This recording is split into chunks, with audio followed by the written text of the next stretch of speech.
Tua palavra que vem sobre as nossas vidas. É a Tua palavra, Pai, que vai, Senhor, ser ministrada. Ó Deus, e que a Tua palavra cumpra o efeito para qual o Senhor está liberando, Pai. Em nome do Senhor Jesus Cristo, Pai, nós oramos e te agradecemos. Amém. Amém, gente. Vamos sentar. Glória a Deus. Rapaz, essa cadeira é alta, hein? Dá para baixar um pouquinho? Tem uma alavanca aqui? Ó, isso aí. Pô, melhor, né? E aí, gente? Tá tudo bem?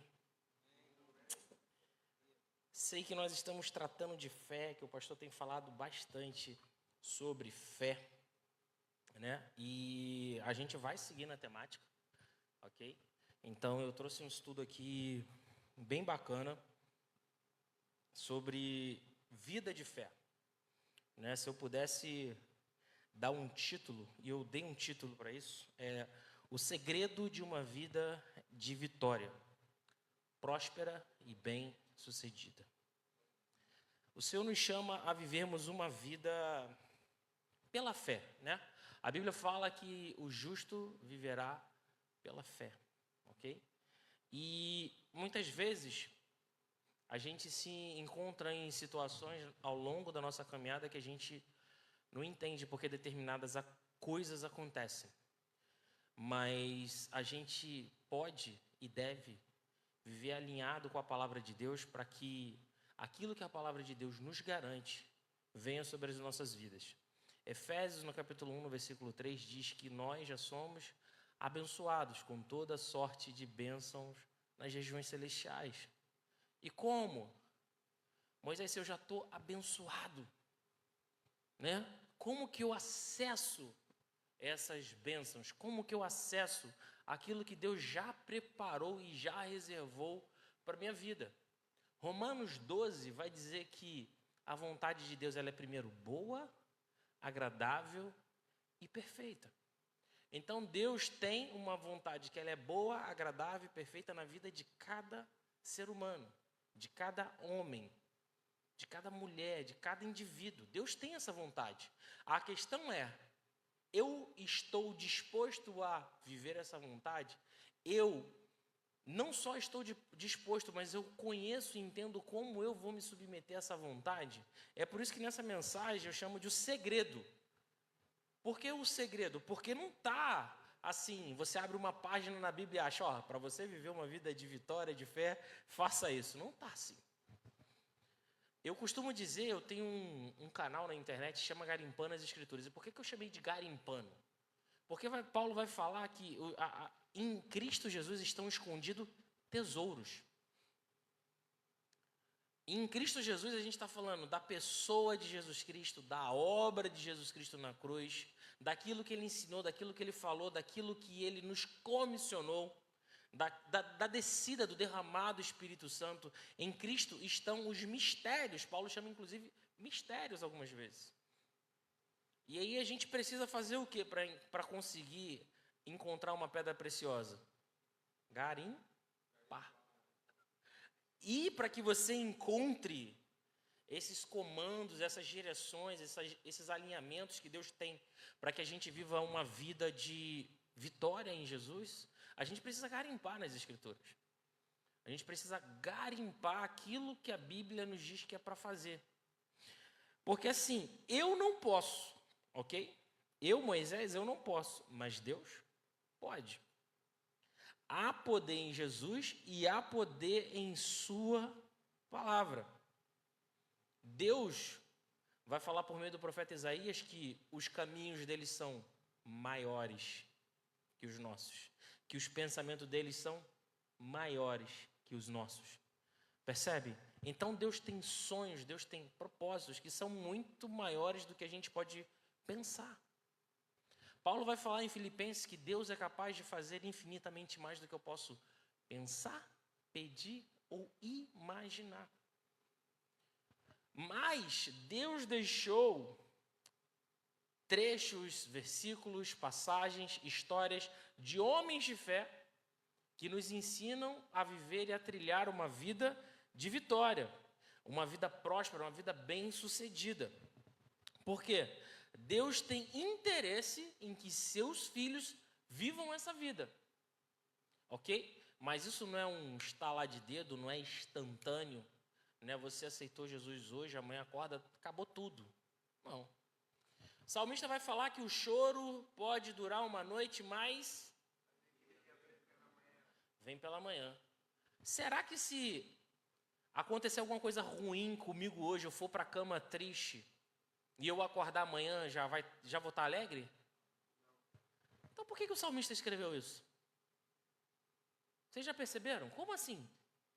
Eu durmo triste, acordo alegre assim mesmo? Eu acordo, os problemas somem? Eu acordo, os problemas desaparecem? Não. Por quê? Quando o salmista fala isso, ele está primeiro expressando fé.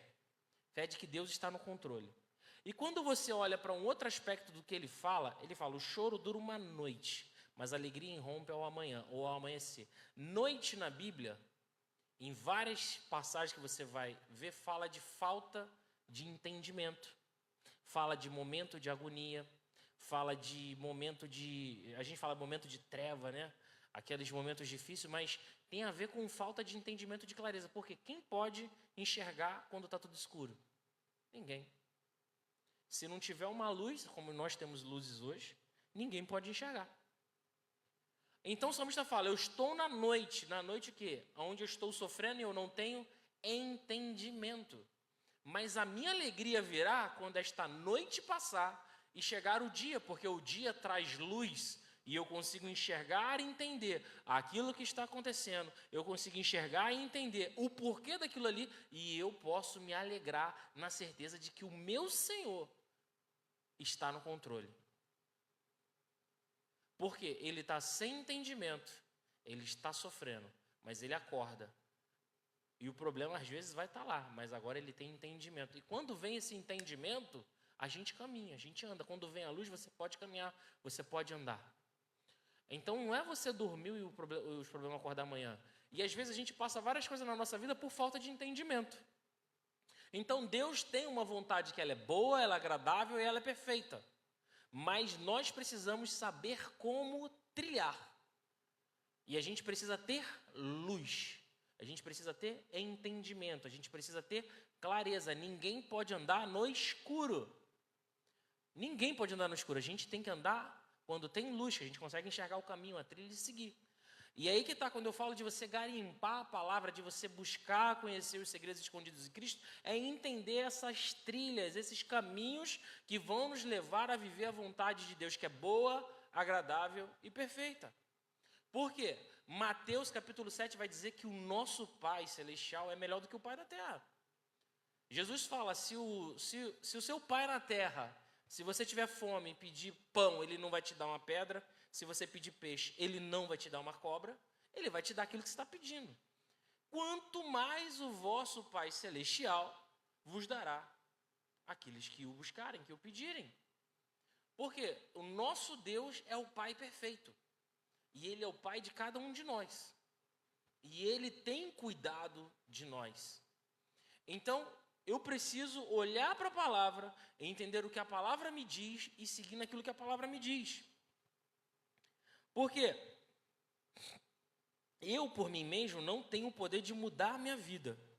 Eu não tenho o poder de mudar as coisas, porque eu não sou nada, eu não sou ninguém. Eu sou ser humano, eu sou falho, sou imperfeito. Mas a palavra de Deus, ela tem poder. A palavra de Deus, ela tem poder para que aquilo que está escrito aconteça. Por exemplo, quando Deus chama o profeta Jeremias, lá no capítulo 1, Deus dá uma visão para Jeremias. Ele fala, Jeremias, o que você vê? E ele fala, Senhor, vejo uma amendoeira. E aí Deus fala assim, viste bem, Jeremias, pois eu estou velando para que a minha palavra se cumpra. Na nossa língua, no português, fica difícil de entender, mas se você pegar um dicionário bíblico, algum comentário bíblico, você vai perceber que a palavra ver, vigiar, a palavra, na verdade, amendoeira, lá, ela pode significar duas coisas no hebraico, porque ela tem o shaqued e o shakad. Uma delas significa realmente a planta e a outra significa observar, vigiar, supervisionar para que algo aconteça. Então, quando Deus mostra essa planta para Jeremias, está mostrando para ele que ele está olhando, ele está observando, e Deus fala: eu estou vigiando para que a minha palavra se cumpra. Aí você vai ver Jesus no Novo Testamento falando: passarão os céus e a terra, mas as minhas palavras não hão de passar.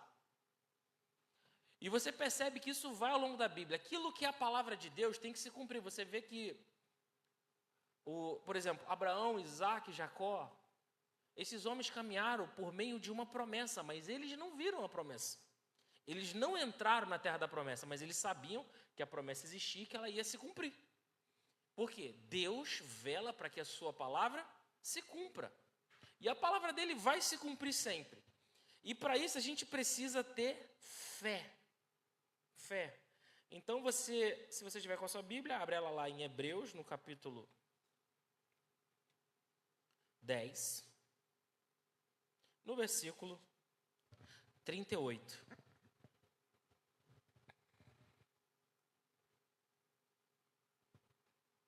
Encontrou aí, gente? Então, 10:38 diz assim: mas o meu justo viverá pela fé, e se retroceder, não me agradarei dele. Ok, então o justo viverá pela fé. Então é só crer, Moisés, é só acreditar? Não. Aí você abre agora a sua Bíblia lá em Romanos 10.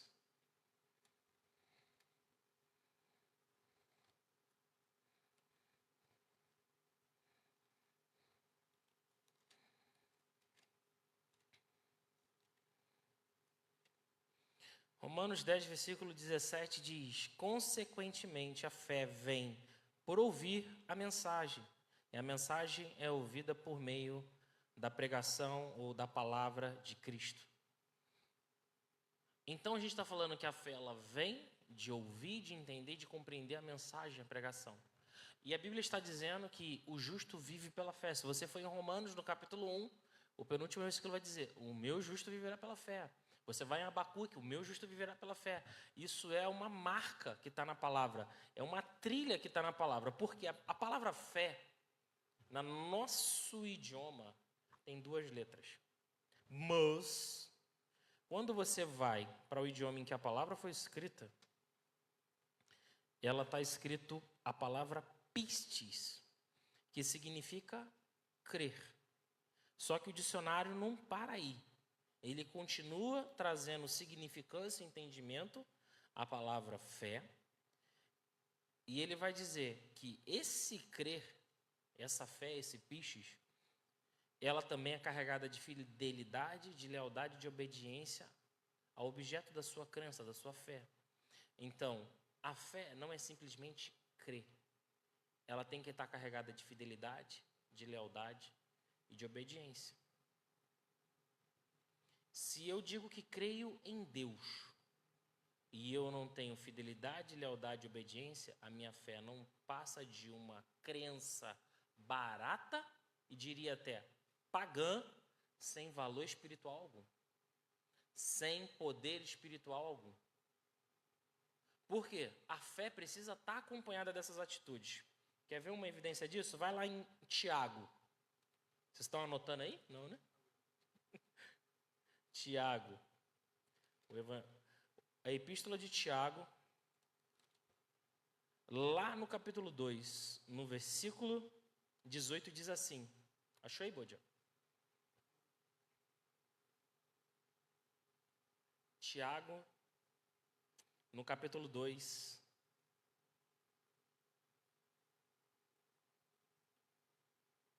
verso 18. Encontrou, pessoal? Se você não estiver conseguindo encontrar, vai anotando, que depois você revisa isso em casa. Ou você acha que está gravando, né? Vê o vídeo e anota. Eu estou passando para vocês aqui o que eu aprendi ao longo de alguns anos, ok? Então, fala assim: mas alguém dirá, você tem fé, eu tenho obras. Mostre-me a sua fé sem obras, e eu lhe mostrarei a minha fé pelas obras. Você crê que existe um só Deus? Muito bem. Até mesmo os demônios creem e tremem. Eu gosto muito desse paralelo que o apóstolo Tiago faz. porque ele deixa muito claro aquilo que está escondido aos nossos olhos por causa da língua. Porque ele está falando, você crê em Deus? Pô, eu também creio. Mas eu vou te mostrar a minha fé, não é só porque eu estou falando que eu creio em Deus. Eu vou te mostrar a minha fé pelas obras que eu faço, pelaquilo que eu executo.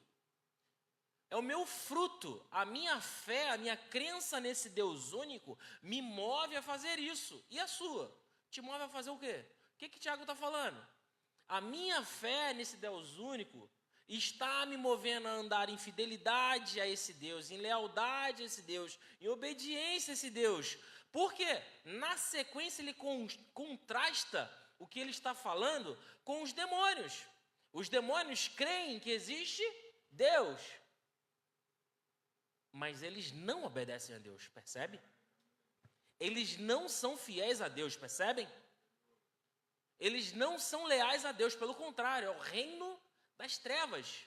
Mas eles creem em Deus, Tiago está deixando muito claro, é crê e treme. Então você falar para mim que você crê em Deus, mas se você não consegue andar em fidelidade e lealdade e obediência a Deus e a sua palavra, a sua fé, ela é inútil, ela é vã, ela é basicamente pagã, desprovida de poder espiritual que possa mudar a sua vida, da sua família ou de qualquer outra coisa. Como eu vou acessar as bênçãos nas regiões espirituais? Efésios 1:3. Como eu vou andar na boa, agradável e perfeita vida de Deus? Se eu não ando em fé de verdade, meu justo viverá pela fé. Não é simplesmente crer. Eu preciso não somente crer, eu preciso ter um comportamento que externe o que eu digo, que eu tenho no meu coração. A fé. Percebe? Quando eu falo, que eu dei um título, o segredo de uma vida de vitória em Deus, próspera, bem-sucedida, começa com essa fé de verdade. Corre o risco de nós passarmos anos na casa de Deus e não vivermos essa fé viva e genuína, de verdade, da qual Tiago está falando, da qual escreve Hebreus, da qual escreve Paulo aos Romanos, da qual escreve Abacuque, da qual fala Jesus, está ao longo da Bíblia. Jesus fala, tudo é possível ao que crê. Mas se não tiver acompanhado de fidelidade, lealdade e obediência, mano, é uma fé barata, inútil, vã, pagã, totalmente desprovida de poder. Por quê? Os demônios têm fé. Eles creem em Deus. E quantas pessoas, meus amigos, vocês conhecem por aí? Eu creio em Deus. Quantos familiares, quantos amigos e irmãos, colegas de escola, faculdade, trabalho, o amigo do bairro, o vizinho? Pô, não, eu creio em Deus também. Você vem para a igreja, busca andar em santidade, busca servir na igreja, busca aprender a ler a palavra e o teu colega está lá, bebendo, fumando, prostituindo. Não, eu creio em Deus. E ele quer ter o mesmo acesso ao mesmo Deus que você. Ele inclusive vai falar que Deus é pai dele. Mas a Bíblia vai falar em João, no capítulo 1, que aqueles que são filhos de Deus receberam a Jesus, creram em Jesus. E por receberem e crerem em Jesus, Deus Pai lhes deu o poder de serem filhos de Deus. Quando vocês ouviram e creram no Evangelho da verdade que os salvou, Efésios 1:12, vocês foram selados com o Espírito Santo. E o Espírito é santo. Como um cara que diz que crê em Deus, que Deus é pai dele, anda na pornografia, na prostituição, na mentira, no roubo, na beberdeira, na orgia, e ele diz que crê em Deus. Ele está tipo o demônio aqui, cara. Ele está sendo da mesma coisa. De repente, se Deus aparecesse na frente dele, ele ia tremer, com medo, como os demônios tremem. Se Deus aparece na frente de um cristão, ele tem temor. Ele não tem medo, ele tem temor. Sabe qual de quê? 1 de João capítulo 4 vai dizer que o verdadeiro amor lança fora todo medo. Então um cristão que está aperfeiçoado no amor de Deus não anda em medo, ele anda em temor. Então você se prostra ao Senhor, Mas não treme. Um cara desse, igual os demônios, vai tremer de medo, porque sabe, eu tô devendo, mano, ferrou. Ferrou. E agora, o que eu vou fazer? A fé que não tem atitude de lealdade, fidelidade, de obediência, que não tem o fruto, ela é morta. Então, homens de fé, ao longo da Escritura, demonstraram atitudes de fé. Por que Abraão é chamado o pai da fé? Deus virou para ele assim: Abraão, me dá seu filho único, Isaque, o filho da promessa. Abraão não pensou duas vezes, Abraão não deu um passo para trás. Abraão preparou o sacrifício e levantou o punhal para enfiar a faca no moleque. Ele ia matar o moleque. Percebe? Qual é a atitude dele? Fé. Sabe por quê? Ele foi obediente ao que Deus mandou. Sacrifica-me o teu filho. Ele levantou o punhal para enfiar a faca no cara. Pensa, o único filho dele, o filho que nasceu na velhice, esse cara estava velho, mal das pernas, irmão. Nasce uma criança, Isaque, sorriso, certo? É o significado do nome dele. Pô, era a alegria dele, da esposa. Agora Deus pediu para matar. Ele, ok, vamos embora. Pai da fé, por quê? Ele não só cria que Deus existia, ele obedecia. Então, se você quer viver uma vida próspera, uma vida de sucesso, uma vida vitoriosa em Deus, obedeça. É o primeiro ponto que a gente precisa entender. Se eu quero ser um homem de sucesso, um homem de Deus, com sucesso em tudo aquilo que Deus me levar a fazer, eu preciso obedecer. Não existe fé sem obediência, não existe fé sem lealdade, não existe fé sem fidelidade a Deus. Por exemplo, pessoas são infiéis em dízimos e ofertas. Isso é falta de fidelidade a Deus. Sabe quem está perdendo? Você. Você acha que a obra de Deus vai parar porque você não dizima ou não oferta? Não. Enquanto um oferta, Deus levanta 10 outros para mandar, cara. Por quê? Ele não precisa do nosso dinheiro. Ele precisa da nossa obediência. O princípio da obediência destrava as coisas na nossa vida. Eu ser obediente, fiel e leal a Deus é o primeiro ponto para mim viver essa vida próspera. Eu lembro que quando eu percebi isso, cara, eu fiquei muito assim assustado. Eu falei, cara, estava aqui o tempo todo. E eu não tinha percebido. Porque eu vi as pessoas pregando sobre fé. Você precisa ser um homem de fé. Precisa ter fé que Deus vai fazer. Fé. Eu falei, caraca, meu irmão, como é que isso funciona? Eu fui garimpando nas escrituras mesmo. Como eu falei, garimpando. E o Senhor, por graça e misericórdia, me permitiu enxergar isso. E Ele me permitiu enxergar isso não só num dicionário de grego.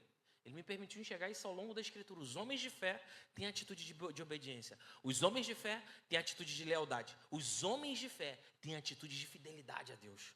Todos os heróis da fé, da galeria da fé lá do capítulo 11 de Hebreus, né, que a galera gosta de falar, todos eles têm obras que falam por si só. Então não adianta o teu pai, o teu irmão, o teu vizinho falar que crê em Deus se ele não tem obras que demonstrem isso. A fé dele, a crença dele, mais uma vez, ela é vã, ela é vazia, ela é inútil, não serve para nada. Então Deus nos chama a sermos homens que realmente vivem uma vida de fé de verdade. Então, você crê hoje? Enfia na sua cabeça, irmão. Eu preciso obedecer, eu preciso ser fiel, eu preciso ser leal, custe o que custar. Mesmo que eu leve prejuízo, eu dei a minha palavra, seja fiel à sua palavra. O cristão tem que ser sim, sim, não, não. E hoje tem muitos homens com deficiência de caráter, cara. O cara cresce e ele não tem palavra. Ele te fala uma coisa aqui agora, virou as costas e ele fala outra. Esse cara tem uma fé vã. Ele não tem uma fé realmente que vai produzir o efeito para acessar a boa, perfeita e agradável vontade de Deus, para acessar as bênçãos espirituais nas regiões celestiais, para acessar os benefícios da nova aliança. O autor de Hebreus vai falar que nós somos herdeiros de uma aliança maior e superior do que a dos outros. E como eu acesso ela? Com fé genuína e verdadeira, ok? Então, seguindo aqui, naquilo que a gente precisa conversar, é o tamanho dessa fé. É o tamanho dessa fé. Por quê? Por exemplo, lá em Mateus, no capítulo 17, ok? Pode abrir sua palavra aí. No versículo 20, Jesus vai dizer assim: ele respondeu, porque a fé que vocês têm é pequena. Eu lhes asseguro que se vocês tiverem fé do tamanho de um grão de mostarda, poderão dizer a este monte, vá daqui para lá, e ele irá. Nada lhe será impossível. Jesus, como um bom mestre, um bom rabino, pegou um ditado popular de rabinos e falou para os seus discípulos, para que eles pudessem entender. Mandei esse monte se mover daqui para lá, era naquela época, naquela cultura, o significado de uma coisa que era impossível. E Jesus fala, se você tiver uma fé do tamanho de um grão de mostarda, nada lhe será impossível. E se você for um pouquinho antes, é Mateus 13, lá no verso 31, Jesus vai falar de novo do grão de mostarda, só para a gente colocar o nosso raciocínio alinhado aqui. E contou-lhes outra parábola, o reino dos céus é como um grão de mostarda, que um homem plantou em seu campo, embora seja a menor dentre todas as sementes, quando cresce, se torna a maior das hortaliças e se transforma numa árvore, de modo que as aves do céu vêm fazer seus ninhos e seus ramos. O que a gente precisa pontuar daqui? A minha fé, ela sempre começa pequena, ok? Você não vai se converter hoje e ter a fé, de repente, de um irmão, de um varão aí, de 30 anos de caminhada, 30 anos de experiência com Deus.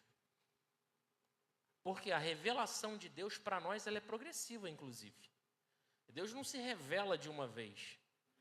Por exemplo, ao longo da sua caminhada, você vai saindo do leite espiritual para o pãozinho, para a feijoada, e você vai saindo das suas fases infantis, criança, adolescente, jovem, adulto. A caminhada espiritual é a mesma coisa. Você vai crescendo, você vai amadurecendo. Mas todo mundo, assim que aceita Jesus, assim que o Espírito Santo entra na vida dele, ele recebe uma porção de fé.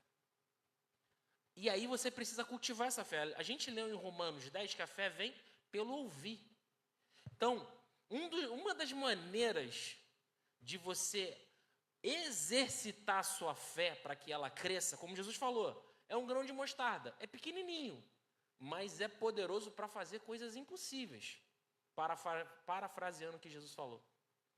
Mas Jesus não deseja que nem eu e nem você fiquemos com esse grãozinho. Ele nos chama a viver realmente uma vida de fé, crescendo em fé. A nossa fé precisa evoluir, ela precisa crescer. Homens de fé começam com pequenas experiências. Você acha que Abraão, quando levantou o punhal para o seu próprio filho, foi a primeira experiência dele com Deus? Foi o primeiro momento em que Deus testou a fé dele? Não. Vai andando para trás, você vai ver experiências que ele tem com Deus, posicionamento que ele tem. E Deus vai ali acrescentando experiência com ele, isso vai aumentando ali a confiança, o descanso naquele que é poderoso para fazer infinitamente mais do que podemos pedir, pensar e imaginar. Então a fé, ela cresce. A fé pequena, ela cresce. Quanto mais você se expõe, ok? Quanto mais você se expõe à palavra de Deus, mais a sua fé é edificada. Há um tempo atrás, alguns anos atrás, quando eu comecei a perceber essas coisas de fé, palavra da fé, buscando entender, conhecer e viver essas coisas, eu comecei a criar um hábito de leitura. Eu tenho um hábito de leitura que é de sempre ler os evangelhos. Eu começo em Mateus, Marcos, Lucas, João, Mateus, Marcos, Lucas, João, ciclicamente. Sabe por causa de quê? Jesus é o autor e consumador da nossa fé. Onde que fala mais de Jesus? Nos evangelhos. Aonde estão os milagres de Jesus? Nos evangelhos. Quanto mais eu me expor à pessoa de Jesus, quanto mais eu me expor aos milagres de Jesus, mais a minha fé em Jesus vai aumentar, mais a minha fé para viver milagres vai aumentar. Eu estou me expondo a isso. E, cara, é impressionante. Eu leio e sempre encontro coisa nova. Sempre aprendo coisa nova. Deus sempre vai abrindo entendimento. Então, falei, não. Então, isso. Outra coisa que eu passei a fazer. Eu queria ser um cara sábio. Eu quero ser um cara sábio. Eu estou aprendendo. O que eu passei a fazer? Provérbios. Tem 31 capítulos, mano. Eu pego aí, um hoje, um amanhã e vou. Acabou. Começo de novo. Eu tenho essas leituras para mim como padrão. É claro, tem a leitura corrida da Bíblia? Tem. Tem a leitura de meditação num texto específico? Tem. Mas isso eu não deixo de fazer. Eu estou sempre expondo a minha mente carnal a essas passagens espirituais. Por quê? Pensa só, quando você vê televisão, isso vai para sua mente e para o seu coração. E você não vê só coisa boa na televisão, passa muita coisa ruim. Então, quanto mais você expor a sua mente e o seu coração a Jesus, aos milagres de Jesus, ao ensino de Jesus, mais de Jesus em você, mais de entendimento, de conhecimento, de fé para viver milagres, gente. E, gente, eu já passei umas experiências que vocês não têm noção. Eu já vi pessoas chegarem com uma muleta que está com a perna inchada e eu estou numa escola bíblica dominical, de bermuda, chinelo, camiseta e boné. Na Bola de Neve no Brasil, você faz isso. Lá eu lembro, a gente tinha a escola bíblica dominical, era domingo, 9 horas da manhã, igreja perto da praia, você vai para lá. Aí eu ia de camiseta, short, bermuda, né? Chinelinho, boné, às vezes acabava a escola bíblica e ia para a praia com a minha esposa. Aí, chega a pessoa lá com aquela muleta, com a perna inchada, se dizendo que está doendo, e o Senhor te dá uma palavra. Ora por ela, e você ora e aquela perna para de doer, a pessoa sai sem a muleta.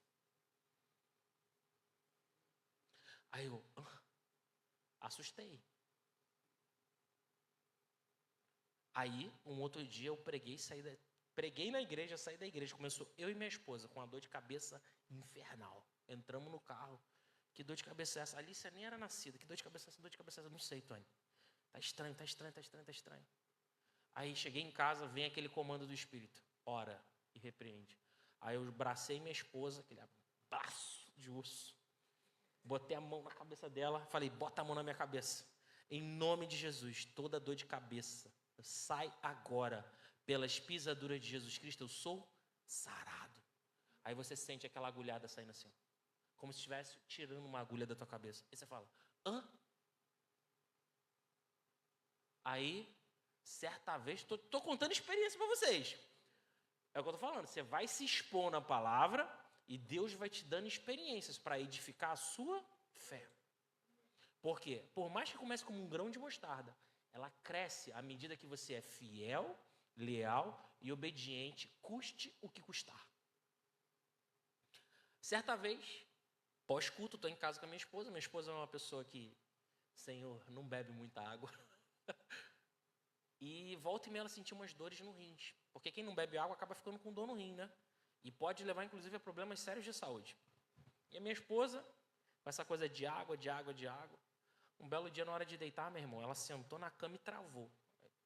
Aí eu, Tuca, não sei o que dizer. Ela, amor. Aí abriu, esbugalhou os olhos dela. O que foi? Travou. Tá doendo muito, não mexe. O que foi? Eu acho que é meu rim. E ficou desesperado. Isso era 11 e pouca da noite. 23 horas e uns quebrados. E deu aquele calafrio assim. O que eu vou fazer? A mulher tá travada na cama com dor no rim. Aí você já começa a preocupar um monte de coisa, né? Aí fala, ai Jesus. Aí eu, ai Jesus, nesse ai Jesus, ora. Vem a palavra, vem aquela impressão no espírito, ora. Meu irmão, eu falei, Tuca, e aí? Ela mostra que eu tenho que ir para o hospital. Ok, a gente até vai, mas vamos orar antes. Ela, vamos. E lá, com dor nem se mexia. Eu botei a mão nela assim. Irmão, eu não senti nenhum fogo na mão, nenhum arrepio. Eu não senti nenhum tipo de sensação especial, sabe? Que tem gente que acha que vai sentir um fogo queimando, xara, vai queimar.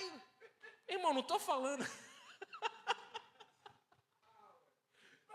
Power! Eu não estou falando que isso não pode acontecer, mas eu estou falando aqui. Meu irmão, não é sentir é carnal. Você percebe? Sentir é na carne.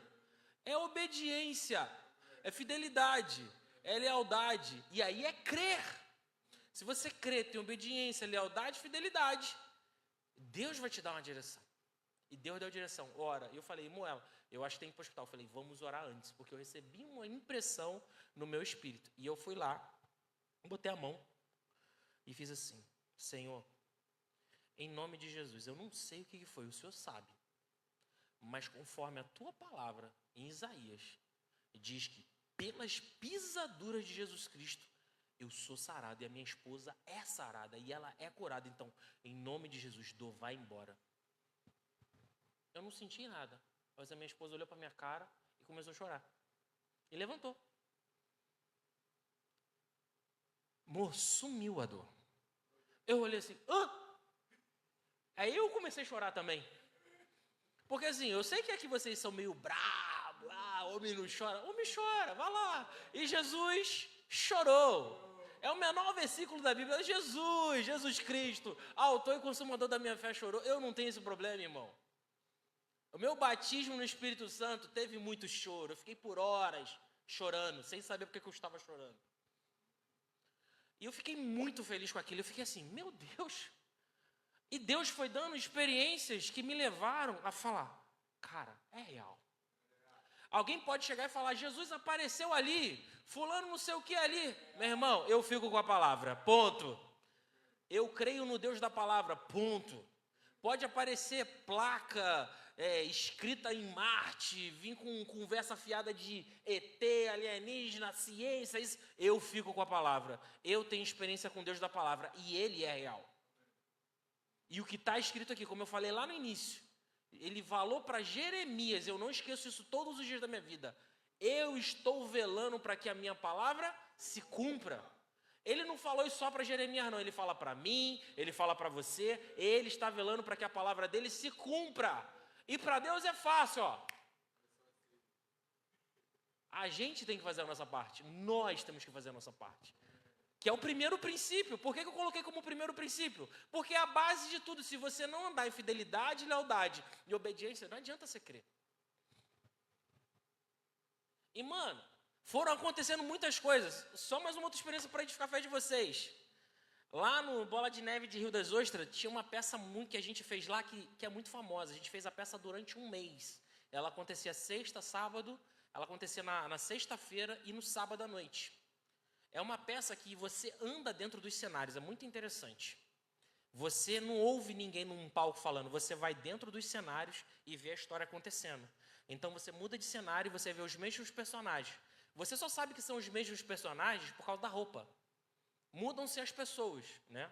Porque é tipo assim, entrou uma turma aqui na sala 1, aí ela viu a cena, vai para a sala 2. Aí já vem uma outra turma, entra na sala 1, enquanto você está na sala 2. Aí tu chega na sala 2, os personagens estão lá, você vê pela roupa e pelo nome que eles falam a mesma pessoa. É muito interessante a peça. Se eu achar o vídeo, eu vou compartilhar com vocês. E as pessoas passavam nesse cenário, é uma peça que tratava de vida e morte. De pessoas que andavam com Jesus e de pessoas que não andavam com Jesus. E aí no final você inclusive vê o julgamento daqueles que vão para o céu e daqueles que vão para o inferno. E você entra no inferno, você tem um cenário que é o inferno, é pavoroso o negócio. E você sai do inferno e entra no céu. As pessoas ficavam extremamente impactadas de passar por esse cenário. E aí, o último estágio dessa peça, eles vão para uma sala que a gente chama de sala de consolidação. E lá você fala uma palavra evangelística, pergunta se alguém quer aceitar Jesus, então você evangeliza ali, e com base na pregação daquela peça, sobre vida e morte, eternidade com Cristo e sem Cristo. E pessoas aceitam Jesus lá. Pessoas se reconciliam com Jesus lá. E a gente depois ainda faz assim, ó, se tiver alguém que precisa de alguma oração específica, fica na cadeira. E eu me lembro que num desses dias, o rapaz foi lá, ficou um rapaz sentado na cadeira. Era jovem, devia ter seus 16 anos, 17 anos. Eu cheguei perto dele com a minha esposa, a gente estava nessa sala da conciliação, que a gente chamava. Eu falei, meu amigo, o que eu posso fazer por você? Ele, eu preciso de oração. Falei, tá bom, vamos orar. Você quer falar o porquê da oração? Ele é minha mãe. A minha mãe está com pneumonia e ela já está há mais de 7 dias na cama e eu não sei o que vai acontecer com ela, só eu e ela. Aí eu falei, você crê que Jesus pode levantar ela da cama hoje? Ele, eu creio. Então tá bom, eu também creio, vamos orar. Oramos, irmão. O cara foi no culto me procurar. A mãe dele levantou no outro dia de manhã.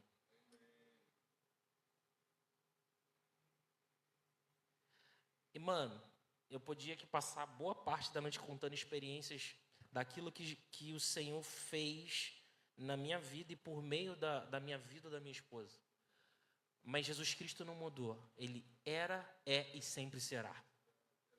A questão é que tem pessoas que realmente creem que Ele é, era e sempre será, que a palavra dele não mudou e vivem por ela. E outros que escolhem o que querem, o nível que querem viver, ou não têm realmente uma vida de fidelidade, lealdade, se expondo à palavra. Por quê?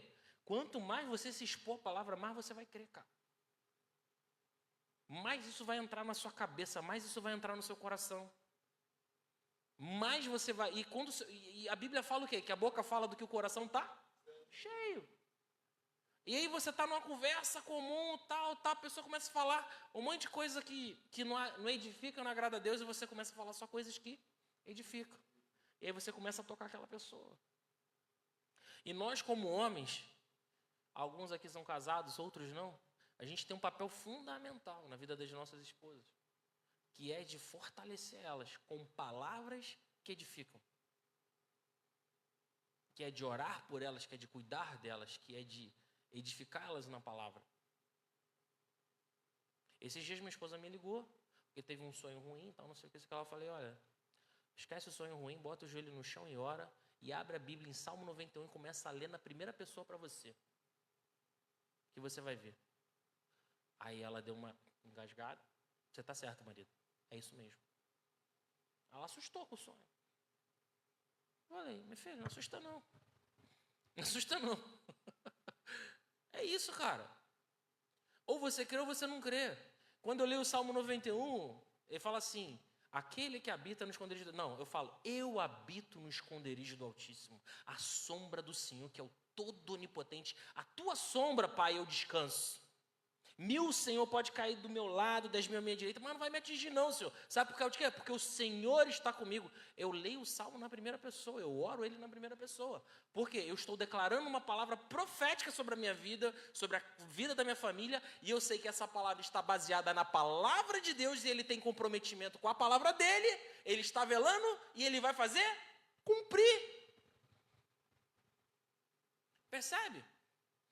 Então a gente precisa conhecer a palavra, a gente vai ter desafios na vida, a gente vai passar por situações, sua fé vai ser testada, você vai ser espremido, você vai ser moído. E você vai precisar tomar uma posição de seguir à frente, crendo ou retroceder.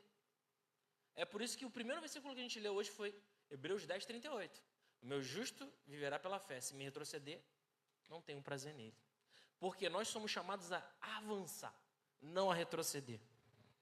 E a nossa fé, ela cresce conforme você vai experimentando. Por isso que eu falei, eu leio os evangelhos, eu sou exposto aos milagres de Jesus, eu sou exposto aos ensinos de Jesus, eu leio o provérbio, sou exposto aos provérbios que Salomão escreveu de sabedoria. Ele no final não foi muito sábio, mas o que ele escreveu está muito certo. Aprendo com aquilo que está ali, aprendo com Jesus, continuo lendo a Bíblia e vou praticando aquilo que está na palavra. E aí, quanto você menos espera, você está vivendo as promessas de Deus, a vontade que é boa, agradável e perfeita. Mas uma coisa que a gente precisa observar, por mais que a vontade seja boa, agradável e perfeita, não significa que ela é fácil. Deus mostra o lugar. Deus mostra a posição. Deus mostra o propósito dele para a sua vida. Mas ele não te mostra nunca o caminho. Se ele te mostrar o caminho, você desiste. Quer que eu te prove isso? José sonhou o quê? José sonhou que haviam estrelas e a lua se prostravam a ele. Ou seja, ele sonhou que ele seria alguém grande. Acho que ele nem sabia que ele seria governador, mas ele sabia que ele seria alguém grande sobre os pais e os irmãos. E isso gerou inveja nele. nos irmãos dele, contra ele. E o que aconteceu com ele? O cara foi espancado, jogado num buraco, vendido como escravo. Como escravo foi trabalhar na casa de um cara, dando tudo certo, foi acusado de assédio sexual, foi jogado na cadeia, ficou na cadeia anos, ajudou a galera a sair da cadeia, esqueceram dele, ele continuou na cadeia. Olha o quanto esse cara amargou, irmão. Foi fácil? Não, mas havia uma boa, agradável e perfeita vontade de Deus na vida de José. Mas o caminho não foi fácil. Moisés, libertador do Egito. Moisés, vai lá, eu vou libertar o meu povo. Senhor, tenho língua pesada. Moisés primeiro deu uma resistida, mas depois foi. Irmão, o cara é um vulto do Velho Testamento. Ele é o grande homem do Velho Testamento. Mas olha o quanto esse cara sofreu. Ele nem na Terra Prometida ele entrou. Aquele povo apurrinhou a vida daquele homem. Não foi fácil a vida de Moisés. Davi, vem cá, Davi. Vou te ungir aqui, você vai ser o próximo rei de Israel. Meu irmão, quantos anos para Davi virar rei? O cara fugiu, se escondeu em caverna, se juntou com um monte de louco que estava nessa caverna. Ele foi parar, cara, no campo dos filisteus, tipo um maluco. Ele foi parar na mão do inimigo. Olha o quanto esse cara sofreu para virar rei, cara. Você percebe? Não é fácil não, irmão. Deus te mostra o propósito, Deus te mostra a visão. Eu tenho essa vontade boa, agradável e perfeita para a sua vida, meu filho. Amém, Senhor, eis-me aqui. Não retrocede não, vaso.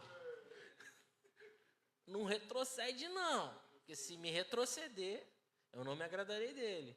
Aí você acha que você retrocedeu um passo. Meu irmão, atrasou o seu chamado, seu ministério, seu propósito, sei quantos anos. Porque se já estava difícil, Deus vai fazer agora ficar 2 vezes mais difícil. Para provar o teu coração. Deus mostra. Mas não é fácil. Mesmo Jesus, no Getsemane, falou o quê? Se possível, passa de mim esse cálice. Porque não era fácil. Percebe? Grande apóstolo Paulo. A palavra já vem profética. Ele vai entender o que é sofrer por amor a mim. Já começa assim, quando lá vai acho que é Ananias, para tirar as escamas dos olhos dele. Aquele homem sofreu, irmão. Sofreu. Mas a gente precisa perseverar. A gente precisa continuar. A gente precisa se expor à palavra, dia após dia, sem retroceder, crendo que Deus é capaz de fazer infinitamente mais do que eu posso pedir, pensar e imaginar. Tá ruim, tá difícil? Continua, não para. Percebe? Então, seguindo naquilo que a gente tem para compartilhar com os irmãos, o terceiro ponto que eu queria abordar aqui é: Deus responde fé. Quantas pessoas passando necessidade existem no mundo? Quantas pessoas doentes existem no mundo? Quantas pessoas com problemas no mundo? Será que Deus não sabe? Vou falar, quantas pessoas com problema aqui na igreja? Quantos irmãos precisando de uma porta de emprego? Quantos irmãos que convivem com uma doença? Quantos irmãos com isso, com aquilo outro? Temos necessidade, mas Deus responde fé. Você lembra do caso da mulher com fluxo de sangue? Se você for lá, se eu não me engano, em Lucas, ela murmurava, ela falava para si mesma: se eu somente tocar a orla dele, eu serei curada. Ela falava isso na cabeça dela o tempo todo. Ela tinha uma fé dentro dela. Quanta gente estava apertando Jesus ali, naquele tumulto, naquela multidão. Mas essa mulher, ela tinha uma fé de que se ela somente tocasse, ela seria curada. E se você for ler em Marcos, quando fala isso, depois você vai continuar vendo, isso parece que virou um padrão. Eu acho que a notícia se espalhou, porque depois você começa a ver os milagres de Jesus, quando tem multidão, tem sempre uma citação assim: e procuravam tocar as suas orlas, pois quando lhe tocavam saía poder. A mulher inaugurou o tocar Jesus e ser curado. Ela inaugurou isso. Se você pensar na cronologia dos eventos, ela foi a primeira a fazer isso. Depois que isso aconteceu, muitos foram fazendo isso. A Bíblia não relata a história deles todos, mas fala, muitos tocavam nele e eram curados. Ela tinha um posicionamento. Deus responde fé, Deus não responde necessidade. Naquela multidão tinha muita gente com problema. Mas essa mulher teve fé para tocar e receber. Deus responde fé, Deus não responde necessidade. Não adianta, Senhor, eu preciso, e pá. Aí quando Deus vai olhar, deixa eu ver como é que está o seu saldo de obediência, o seu saldo de lealdade, o seu saldo de fidelidade. Como é que está isso?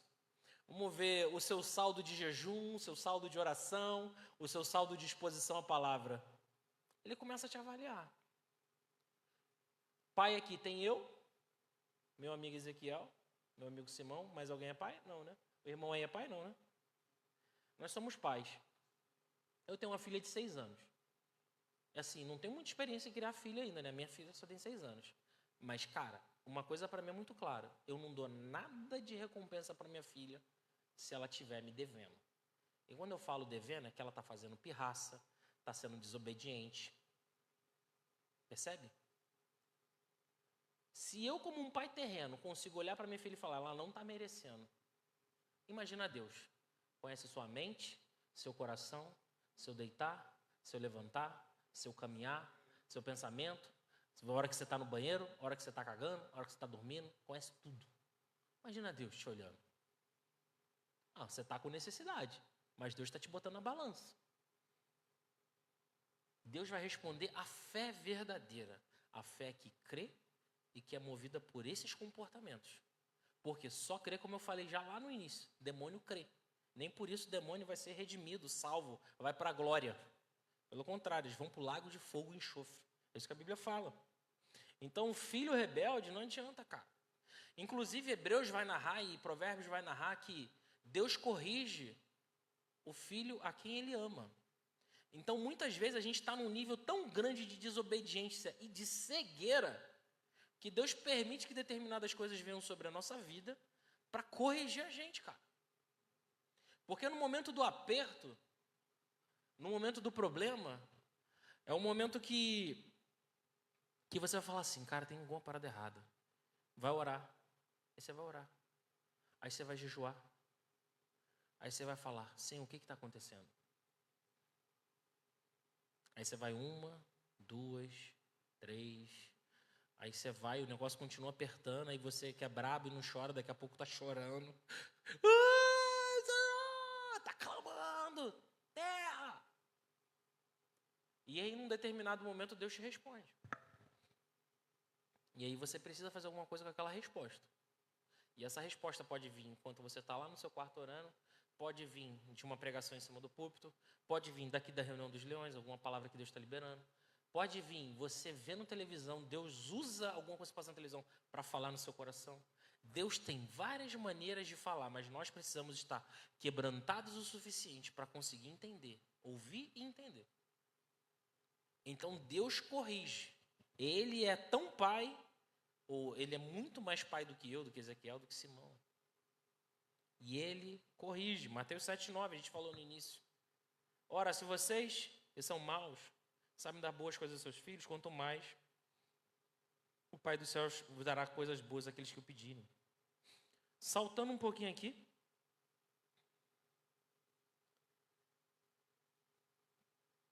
Para que a gente possa viver essa vida de fé, por exemplo, a gente precisa ter um comportamento, por exemplo, como Josué. Vou usar Josué como exemplo, ok? Quando Josué ele assume a liderança do povo de Deus, se você ler Deuteronômio, você vai ver que Moisés, antes de subir ao monte e ser levado pelo Senhor, ele dá uma palavra para Josué. Ele fala, inclusive, para Josué, para que ele seja forte e corajoso. E Josué ouve aquilo, Moisés anuncia que ele seria o seu sucessor, mas Josué fica ali. E aí, quando chega no capítulo 1 de Josué, e você vai lá no versículo 7 do capítulo 1, Deus fala de novo para Josué o quê? Tão somente seja forte e muito corajoso, para que você tenha o cuidado de fazer segundo toda a lei que o meu servo Moisés ordenou. Não se desvie dela nem para a direita, nem para a esquerda, para que você seja bem-sucedido por onde quer que você andar. Versículo 8. Não cesse de falar deste livro da lei. Pelo contrário, medite nele dia e noite, para que você tenha o cuidado de fazer segundo tudo o que nele está escrito. Então você prosperará e será bem-sucedido. Não foi isso que eu ordenei? Seja forte e corajoso. Não tenha medo, nem fique assustado, porque o Senhor, o seu Deus, estará com você por onde quer que você andar. Deus está repetindo para Josué exatamente o que ele falou para Moisés falar para ele antes de Deus levar Moisés. Mas você imagina o tamanho do desafio. Moisés foi o cara que abriu o mar. Moisés foi o cara que recebeu a lei. Moisés foi o cara que Deus mandou lá o maná. Moisés foi o cara que tocou na rocha e saiu água. Pensa agora, você, Josué, assistente de Moisés, falar: eu tenho que liderar esse povo. Esse povo de dura serviu. Só que eu não sou Moisés. Aí Deus, vai lá no final de Deuteronômio, você vai achar isso lá. Moisés falando para ele ser forte e corajoso. Deus volta a falar com ele. E reforça isso. E fala para ele não ter medo. Por quê? Se Deus está falando para Moisés, para Josué não ter medo, é porque ele estava com medo. Josué estava com medo. Senão Deus não ia falar isso para ele. Ele viu medo no coração dele. E ele dá uma orientação muito clara para que ele seja próspero e bem-sucedido. E qual é o título do nosso estudo hoje? O segredo de uma vida próspera e bem-sucedida. E o que Deus fala a Josué aqui é muito alinhado com tudo que a gente vem discutindo de princípios até o momento. E a gente vai perceber isso aqui no texto.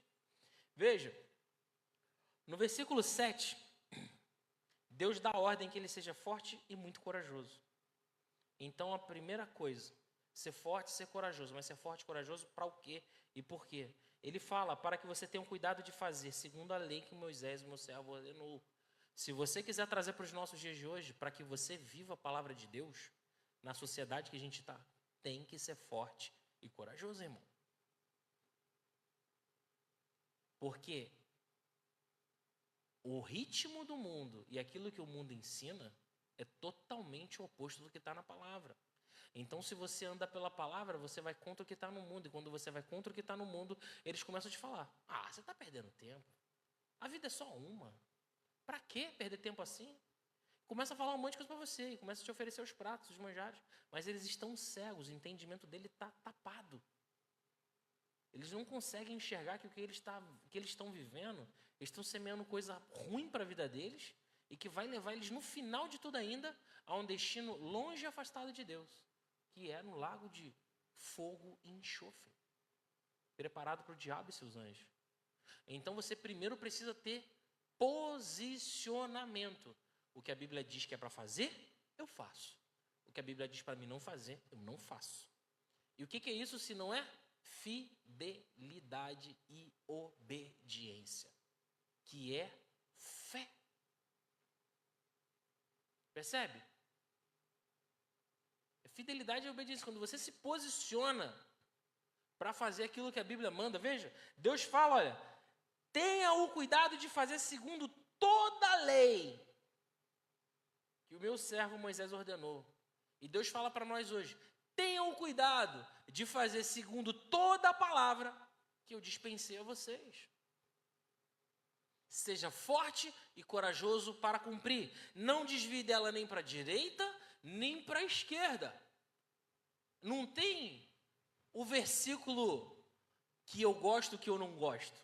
Ou você vive 100%, ou você está quebrando a lei de Deus. Não tem meio termo. Ou é ou não é. Tem gente que escolhe, cara. De acordo com a maré, ele escolhe o que ele quer viver. Isso não é fé, cara. Isso não é fé. É tudo menos fé. Não dá para escolher o versículo que eu quero. Aqui em Angola não deve ter, mas no Brasil tinha caixinha de promessa, mano. Pensa num negócio do inferno.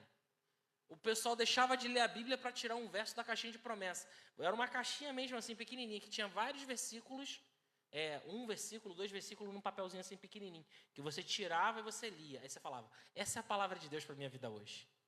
Mas só tem promessa lá. Não tem não pecarás, não adulterarás, não roubarás, não invejarás. Não tem. Tem assim, você tem tipo, Deus é capaz de fazer infinitamente mais do que tudo que pedimos imaginando. Tudo posso naquele que me fortalece. Só tem esses versículos legais, saca? Não que os outros não sejam legais, mas esses legal, entre aspas. Caixinha de promessa. Então, muito crente no Brasil não lia a Bíblia, mas tinha caixinha de promessa. Lia a Bíblia hoje. Que capítulo você leu hoje da Bíblia? Ah, não, foi o versículo do livro tal. Ele pegou lá da caixinha de promessa. E não é isso que Deus fala para a gente viver. A gente precisa viver a Bíblia integralmente. E aí, cara, olha o que logo depois ele fala na sequência. Não cesse de falar do livro da lei. Ou seja, além de eu obedecer, eu preciso falar. Que aí entra o princípio de declarar a palavra da fé. A gente vai chegar lá. E ele segue. Para que você tenha... não cesse de falar do livro da lei. Pelo contrário, meditar nele dia e noite. Então, meditar. Essa palavra meditar, se você olhar lá, no dicionário de hebraico, ela tem uma descrição que fala sobre um murmúrio, algo que fica na sua cabeça, sabe, martelando. É tipo alguma coisa que fica sempre na sua cabeça, assim, vai e volta. É tipo quando você tem um problema que você não consegue esquecer. É nesse sentido, fica na sua cabeça o tempo todo, a ponto de aquele problema tá te incomodando tanto, que de repente você está assim, o que eu tenho que fazer? Meu Deus. Aí você começa a soltar pela boca, sabe? A palavra que está lá para meditar, ela dá essa intenção de que você lê tanto a palavra, ela está tanto na sua mente que ela sai pela sua boca como um murmúrio, como uma coisa que sai quase que sem você controlar. Então, esse é o nível de meditação que Deus pede para Josué. Não cesse de falar, não cesse de meditar neste nível. E ele vai falar, para que você tenha o cuidado de fazer segundo tudo o que nele está escrito. Executar. Então, Deus manda ele falar da lei, falar do livro da lei, meditar no livro da lei e fala para ele executar aquilo do livro da lei. Ou seja, 3 níveis: falar, meditar e executar. Quando você chega nesse ponto, ele fala, então você vai ser próspero e bem-sucedido. O resultado de eu falar, meditar e executar é ser próspero e bem-sucedido. A palavra está no meu coração e na minha mente de uma forma que sai o tempo todo pela minha boca. A boca fala do que o coração está cheio. Jesus falou isso. Ok, eu estou lendo, eu estou meditando, eu estou falando. Esse falar aqui, a gente vai falar aqui daqui a pouquinho. E eu executo, eu obedeço, eu sou fiel, eu sou leal. É fé, é uma atitude de fé. Ele está falando, José, seja fiel à minha palavra. Se você for fiel à minha palavra, você vai ser próspero e bem-sucedido. Até aqui tudo bem, gente? Entendeu? Amém? Então vamos lá. Estamos terminando. Vou saltar aqui para a gente não estender muito mais. Então, a Bíblia fala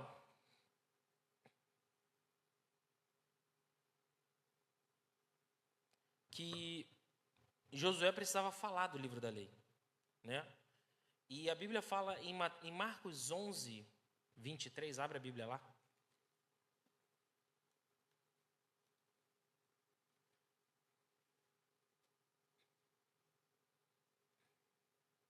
Olha que interessante. Eu lhes asseguro que se alguém disser é falar a este monte, levante-se e atire-se no mar, e não duvidar em seu coração, mas crer que acontecerá o que diz, assim lhe será feito. Portanto, eu lhes digo, tudo o que vocês pedirem em oração, creiam que já o receberam, e assim lhe sucederá. Percebe? Jesus está apontando para falar algo, crer em algo, e isso vai acontecer. Segundo aos Coríntios 4, 13 e 14, Paulo escreve: tendo, porém, o mesmo espírito de fé, como está escrito, eu criei, por isso falei, também nós cremos e por isso também falamos. Romanos 10, versículo 9. Se você com a boca confessar, estou falando, Jesus como Senhor e em seu coração você crê que Deus o ressuscitou dos mortos, você será salvo. Em Marcos alguém fala algo para que o monte se levante e vá ao mar, ele não duvida, mas ele crê em seu coração e aquilo acontece. Em Coríntios, Paulo fala que nós que temos o mesmo espírito de fé, estamos unidos em fé, crendo, andando em fidelidade, em lealdade, em obediência, e ele escreve, como está escrito, eu criei, por isso eu falei. Também nós cremos, por isso também nós falamos. Romanos 10, 9, se você confessar, eu estou falando. Jesus Cristo como seu Senhor, e em seu coração você crer, então você será salvo. Falar, crer, resultado. Percebeu? Nesses textos todos, alguém está declarando algo, alguém está crendo em algo e vem um resultado. Veja que Deus fala a Josué, não deixe de falar. Ele tinha que, além de meditar e de obedecer, ele precisava o quê? Falar. Moisés, então, não precisava só ele meditar e obedecer, não. Ele precisava falar. Porque a gente está falando aqui da declaração profética daquilo que Deus escreveu. Então, a Bíblia tem promessas. Eu preciso andar em fé. Eu preciso crer, eu preciso ser leal, fiel, obediente à palavra de Deus. Eu preciso meditar nessa palavra para que ela esteja no meu coração e na minha mente e não haja dúvidas. Porque quanto mais eu me exponho à palavra de Deus, mais a minha fé cresce. Não foi isso que a gente falou aqui? Como um grão de mostarda que cresce? Então, quanto mais eu me exponho aos milagres de Jesus, às curas de Jesus, aos ensinos de Jesus, a palavra de Deus como um todo, mais eu tenho fé no meu coração e eu não vou duvidar. Então, quando eu meditar na palavra de Deus, a minha fé vai crescer. E quando eu declarar a palavra, somado à minha atitude de lealdade, fidelidade e obediência a Deus, o que vai acontecer, gente? O resultado, irmão. O resultado vem. Por quê? Palavras são sementes. Deus cria o mundo assim, disse Deus haja e houve. Tudo que existe foi criado por meio daquilo que não existe. Palavras você não vê, eu estou falando aqui, você não vê, mas elas têm poder. Quando eu falo algo aqui, tem anjos ao nosso redor, demônios, que ficam esperando você falar alguma coisa para pegar e usar contra você, ou usar ao seu favor. Salmo 103 vai dizer que bendito vocês, seus anjos poderosos, que obedecem a sua palavra. Os anjos obedecem a palavra de quem? De Deus. E quem são os anjos? Hebreus 1, ministradores daqueles que herdaram a salvação. Mas o que eles fazem? O que o Ezequiel quer? O que o Pedro quer? Não, eles fazem a palavra de Deus. Eles cumprem a palavra de Deus. Então, se você é um crente fiel, leal, obediente, você está andando alinhado com aquilo que Deus quer para a sua vida, e você começa a declarar a palavra de Deus, o que vai acontecer? Esses anjos vão trabalhar ao seu favor. Eu falei muita coisa aqui, gente. Vocês não têm noção de quanto tempo eu demorei para entender isso. Eu demorei muito tempo para entender isso, mas quando eu comecei a entender isso, eu comecei a viver isso. Eu comecei a perceber no espírito impressões que Deus me dava a respeito de coisas ao meu respeito, da minha casa, da minha família, para que eu abrisse a minha boca e declarasse a palavra. Eu estou aqui hoje porque eu declarei a palavra lá no Brasil. Deus me deu uma palavra sobre a Firpo Angola e eu declarei essa palavra no Brasil. Por mim mesmo, eu não estava aqui. Não tinha condições nenhuma de estar aqui. Mas Deus me deu uma impressão no espírito que era o propósito dele para minha casa, para minha vida e para minha família. E hoje eu estou aqui com vocês. E tenho vivido os sonhos e a promessa de Deus para minha vida, para a vida da minha esposa, da minha filha, do meu filho, Davi Luca, que está para nascer. Porque eu entendi que o que Deus falou para Josué é um padrão nas Escrituras. Você conhece a palavra, você obedece a palavra, você medita na palavra, ao ponto de que, aonde existe dúvida, haja fé, para que você declare a palavra da fé. E ao declarar a palavra da fé, E ao declarar a palavra da fé, o Senhor vai dar ordem aos anjos dele. Ó, pode ir lá. Por exemplo, olha o que Jesus fala. Cara, é muito interessante isso aqui, cara. Lá em João, no capítulo 1. João, no capítulo 1, no versículo 48, no versículo 46, Jesus está indo encontrar com Nataniel, né?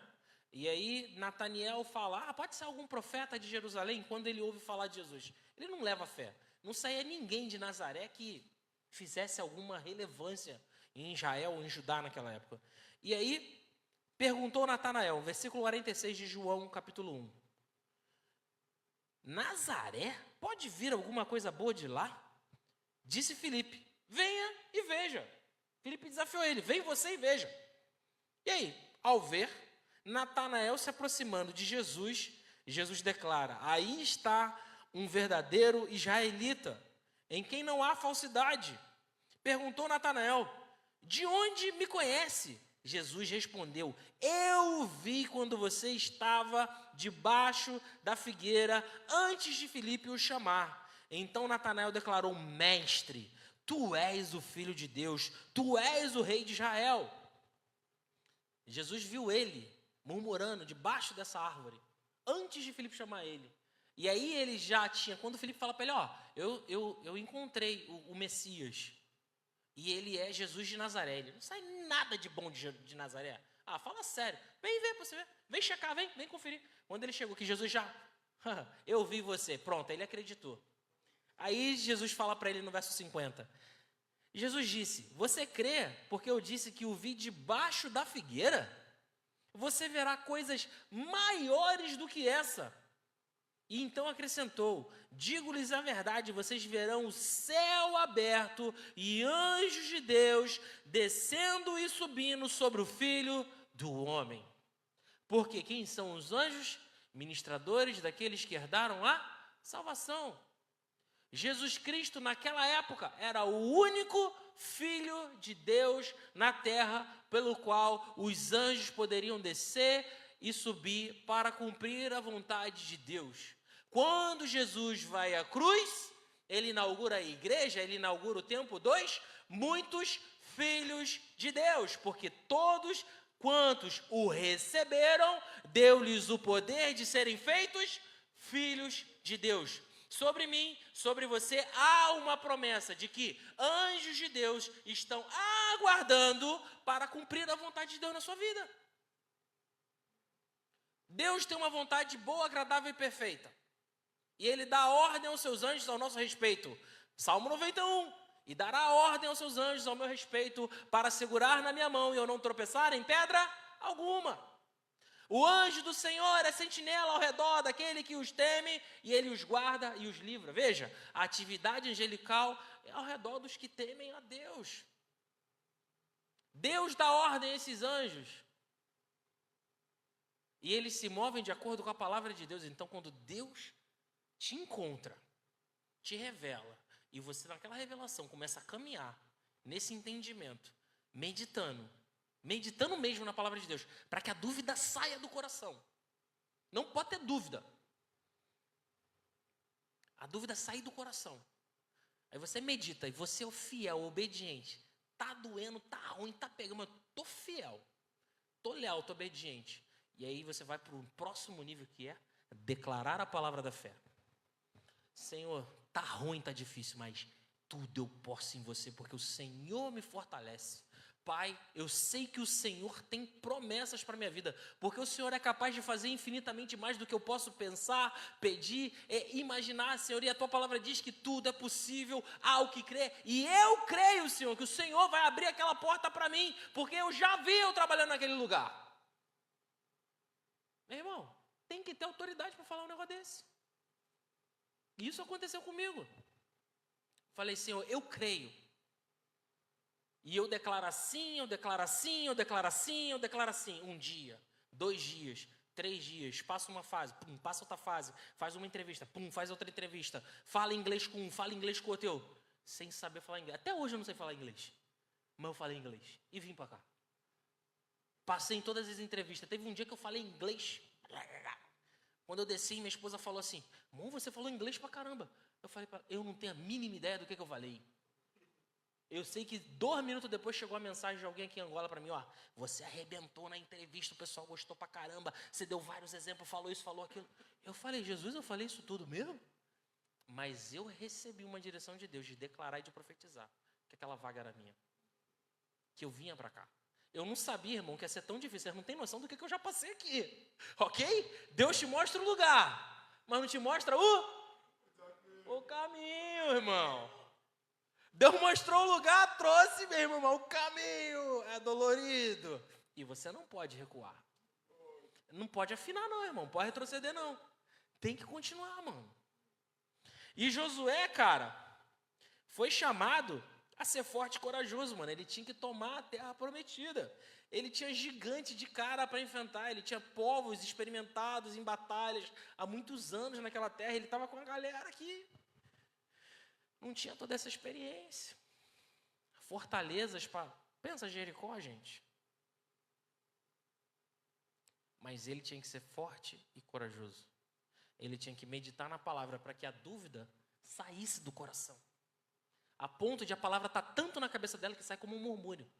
Estou andando aqui, Senhor, meu pastor, nada me faltará. Senhor, meu pastor, nada me faltará. Tu me faz... A fidelidade, a lealdade. Você está andando, a palavra está vindo e você está fazendo rap, está sei lá. Entendeu? É tanto que você lê e que você se expõe, que sai pela boca. Cantando, pensando alto. Não tem aquela coisa que, às vezes você está assim e os outros falam, falou comigo? Não. Só o pensamento alto. Aí o pensamento era a palavra de Deus, você não está nem percebendo. Mas a palavra está tanto lá que aquela dúvida saiu. E aí você começa a consagrar, e Deus vai te dando visão, direção. E aí você, é ali que Deus me quer. Deus te dá uma direção específica. Aí você tem fé no coração, você não tem dúvida, para realmente falar, montanha se mova daqui para lá, e ela vai. Em nome de Jesus, levanta e anda, e ele levanta. Em nome de Jesus, seja curado, aquela pessoa é curada. Em nome de Jesus, porta se abre, e aquela porta se abre. Então, tá aqui. Eu dei o exemplo de Josué, mas eu poderia falar de muitos outros, não temos horário. Mas isso é um padrão nas Escrituras. A forma como você se posiciona em fé e o utilizar da palavra da fé, conforme a direção que Deus te dá, vai fazer toda a diferença em você viver ou não a boa, agradável e perfeita vontade de Deus na sua vida. Por exemplo, eu quero deixar vocês doidos com esse negócio na cabeça, vocês ficar meditando, pá. Palavra é semente, lembra que eu falei? Palavra é semente. Quando você planta uma semente, quantos frutos dá? Se você declara a palavra da fé, o que vai acontecer? Quantos frutos vão dar? Aí, cara, olha o salmista, bem-aventurado aquele que não anda no conselho dos ímpios, não se detém no caminho dos pecadores, nem se assenta na roda dos escarnecedores. Pelo contrário, seu prazer está na lei do Senhor, e nessa lei medita dia e noite. Veja, o prazer do salmista está na lei do Senhor, e ele faz o quê? Medita. Moisés, está lá mesmo, está lá, medita, aí ele segue. Ele é como árvore plantada junto a uma corrente de águas, que no devido tempo dá seu fruto, cuja folhagem não murcha, e tudo que ele faz prospera. Olha o resultado do salmista por meditar na palavra. Ele está onde? À beira de águas, então ele não seca, a árvore não seca. Veja, folha não murcha. Sabe o que isso significa? Vitalidade. Vitalidade. Aquela árvore está sempre com as folhas verdes. Paulo fala que o nosso corpo ele se degrada, mas por dentro nós crescemos em fé, estamos a crescer em fé. Por mais que o corpo da gente se degrade, a nossa fé ela cresce, ela aumenta, há uma vitalidade, uma fé espiritual que aumenta e que crê por você estar em águas. E água na Bíblia é a palavra, gente. Eu não tenho tempo para entrar no significado de água, mas água na Bíblia significa a palavra de Deus. Quanto mais exposto à palavra de Deus, mais vitalidade, mais fé. E veja, no seu devido tempo, ele dá fruto, é certo. Mas o fruto não é para você. Quem que come do fruto da árvore? Quem está em volta dela. Então esse fruto é para a que está aqui. Você acha que Deus vai falar alguma coisa com você além do que está aqui? Se você espera palavras específicas para a sua vida, comece primeiro a viver a vontade que está expressa na palavra. Examine-se o homem a si mesmo, avalie-se a si mesmo. Eu estou vivendo aquilo que a palavra diz que eu tenho que viver? Aquilo que a Bíblia diz para mim fazer, eu faço. Aquilo que a Bíblia diz para mim não fazer, eu não faço. Eu realmente estou me posicionando como um homem de Deus? Como um leão? Em obediência, em fé, de verdade? Porque muitas pessoas lá no Brasil falavam assim, Deus me deu uma palavra, Deus falou no meu coração. E você olhava assim, hã? Deus falou isso? Tem certeza? Aí quando você vê lá na frente, a pessoa está quebrando a cara, está sofrendo, passando um problema. Foi Deus que falou? Não. Não adianta você esperar uma palavra específica de Deus se você não quer viver a vontade já revelada. E João deixa muito claro. Eu me aproximo de Deus confiante que Ele vai me ouvir porque eu estou pedindo de acordo com a vontade dEle. A vontade dEle está expressa na palavra dEle. Esse é o primeiro nível de revelação. Deus pode falar algo específico sobre sua vida, casamento, família, negócio, pode, mas a primeira revelação está aqui. Se eu não andar nessa revelação aqui, não espere outro tipo de comando específico direto de Deus. Porque se você é fiel no pouco, Deus te coloca no muito. A fé, ela cresce, tudo é progressivo. Se eu não passei no estágio 1, não adianta eu querer saltar para o 3. Não tem macete de videogame, meu irmão. Não tem. Não tem, eu tenho que estágio por estágio, degrau por degrau. E é muito interessante que ele fala, e sabemos que ele nos ouve. A confiança de João é tanto que ele fala, ele me ouve em tudo o que pedimos. E aí eu sei que eu tenho tudo o que eu pedi dele. Por quê? Eu estou andando em fidelidade, lealdade, obediência. Estou pedindo de acordo com a vontade dele. O que eu espero? Receber aquilo que é a vontade dele para a minha vida. Então, esses são princípios que vão te levar a viver uma vida realmente de acordo com a boa, agradável e perfeita vontade de Deus. Porque eu não estou falando de dinheiro. Eu não estou falando de status social. Eu estou falando de viver a vontade de Deus. Porque tem gente que foca nisso. Eu conheço muita gente que tem dinheiro e não tem paz. Gente que tem status social e não tem paz, não tem uma família feliz. Porque a prosperidade, ele é o shalom de Deus. A Bíblia fala que o castigo que nos trouxe a paz estava sobre ele, certo? Isaías. Essa palavra paz lá é shalom. E shalom, ela envolve prosperidade financeira. Envolve. Você tem o que você precisa e segundo Paulo nos ensina, ele vai falar que você tem de maneira que é rica, abundante e transbordante. Ou seja, mas essa palavra ela contempla não só a prosperidade financeira, ela fala de saúde, ela fala de paz de mente, paz de espírito, de paz em relacionamento com família, com Deus. Ela é muito mais abrangente. A vontade de Deus ela é muito mais abrangente do que uma coisa financeira. Ela é algo que te completa. Você se sente satisfeito. Cara, estou vivendo a vontade de Deus. Nossa, você bota a cabeça assim no travesseiro e dorme numa paz, mano. Que é incrível. É absurdo. Quando você entende e percebe que você está vivendo essa vontade boa, agradável e perfeita de Deus na sua vida. Por mais que às vezes seja doído. Você deita em paz.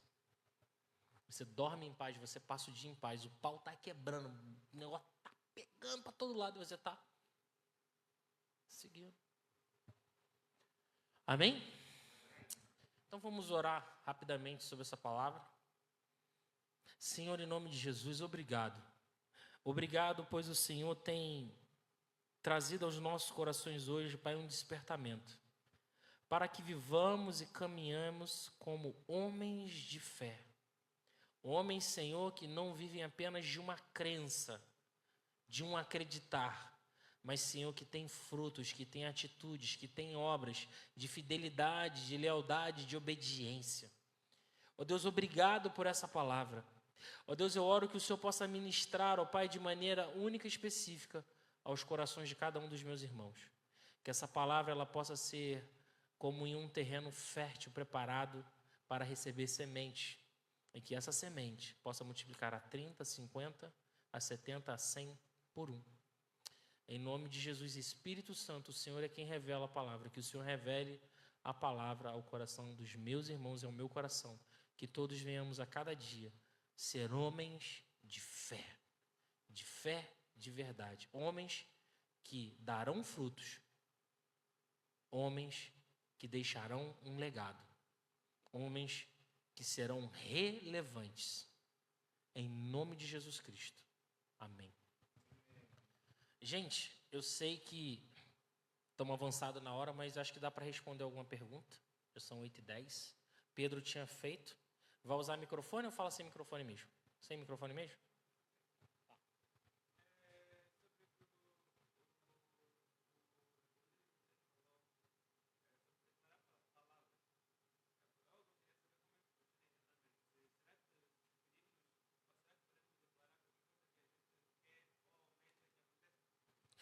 Não. Não é declarar qualquer coisa que aconteça. Por quê? Como eu expliquei. João, o último versículo que a gente leu agora de João é chave. 1 João, capítulo 5, versículo 14 e 15, diz: sabemos que recebemos dele tudo o que pedimos. Ou seja, você está pedindo, você está declarando. Porque pedimos de acordo com a sua vontade. E eu falei o quê? Eu preciso primeiro começar a pedir e a declarar aquilo que está na vontade revelada de Deus. E existe sim um nível de revelação específico para as nossas vidas. Existe. Eu tenho vivido isso. Conheço testemunhos que viveram isso. Mas passa primeiro por viver isso. Não tem como você passar para outro nível sem estar vivendo isso. Isso aqui é o essencial. E aí Deus pode vir e te dar uma direção específica. Entendeu? Deus pode vir e te dar uma direção específica. Certa vez, eu estava no Brasil, passei umas dificuldades no trabalho. E eu estava lá me posicionando. Mesmo me sentindo injustiçado, eu acredito que eu estava sendo injustiçado, eu continuei sendo a pessoa que estava honrando aquela pessoa. Mesmo sabendo que ela queria minha cabeça. Né? Queria me mandar embora. Eu continuava honrando aquela pessoa e fazendo o melhor que eu podia, porque a Bíblia fala que a gente precisa fazer aos outros como se fosse para Jesus. Está lá em Efésios. Eu preciso servir aos outros como se estivesse servindo a Jesus. Então você não faz as coisas para homens, você faz para Deus. E Deus te recompensa, é Ele que te honra. E eu segui naquela palavra. Eu estava naquela situação, e aí uma vez eu orando no quarto, o Senhor me deu uma oração, uma direção específica. Ore por isto. E eu não só orei, eu ousei, declarei profeticamente aquilo na minha casa, na vida e na minha família. E qual foi o resultado? Aconteceu. 7 dias depois, uma resposta. Mais 7 dias, uma resposta. E mais 7 dias eu estava sendo promovido na empresa. Foi uma palavra específica. Mas para que eu vivesse essa palavra específica, o que eu já tinha aprendido a viver? A palavra. Como eu falei, Pedro, a gente precisa meditar no ponto de a palavra estar no nosso coração, que ela sai da nossa boca como um murmúrio, algo que sai sem a gente pensar, controlar, sai. Aí tu tá com o coração cheio de fé. E aí você tá andando ali em obediência a Deus, servindo ao Senhor, sendo fiel no seu dízimo, na sua oferta, servindo na casa do Senhor, honrando seu pai, honrando sua mãe, mesmo que seja, de repente, não é o pai padrão, não é a mãe padrão, vamos falar assim, você continua honrando. Ok? E aí Deus é quem traz a recompensa. E aí você andando em obediência ao que está na palavra, pode sim, Deus pode trazer uma palavra específica, e aí você vai declarar aquela palavra. Como é que você vai saber se aquela palavra é de Deus? Ela vai acontecer. Quando ela é uma palavra profética, ela não volta vazia. Ela acontece.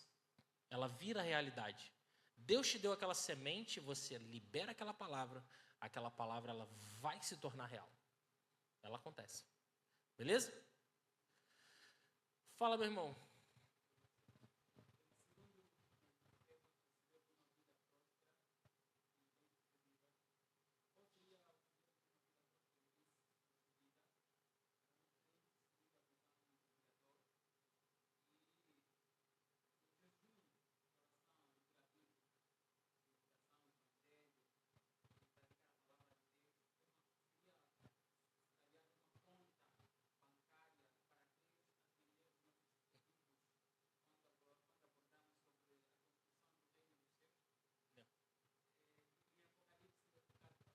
Conta bancária foi ótimo.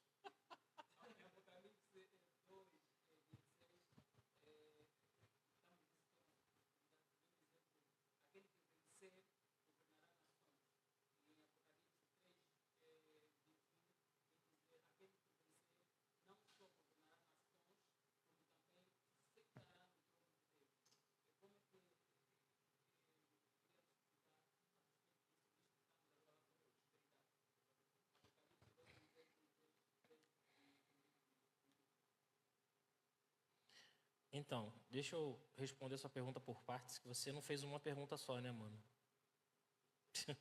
O tema é o segredo de uma vida de vitória, próspera e bem-sucedida. Okay? Aqui, ao longo da ministração, eu vim falando sobre o que é uma vida de fé. Você percebe que tudo que eu falei tem a ver com fé, com acreditar, com ser fiel, com ser leal e com ser obediente. A gente foi esmiuçando isso e mostrando exemplos na palavra. Então, não é que você tem uma conta bancária que você deposita. Pensa no relacionamento de um pai com um filho. Deus nos chama a ser seus filhos, cara. Esse é um dos segredos que a gente precisa entender. Se o meu filho me obedece, eu tenho um prazer nele. Se eu tenho um prazer nele, o que eu faço? Eu o abençoo. Se eu tenho desprazer nele, o que eu faço? Eu o corrijo. Então, esse é o primeiro ponto. Você orar, ler a Bíblia, jejuar, são instrumentos que vão te levar a fazer o quê? Obedecer.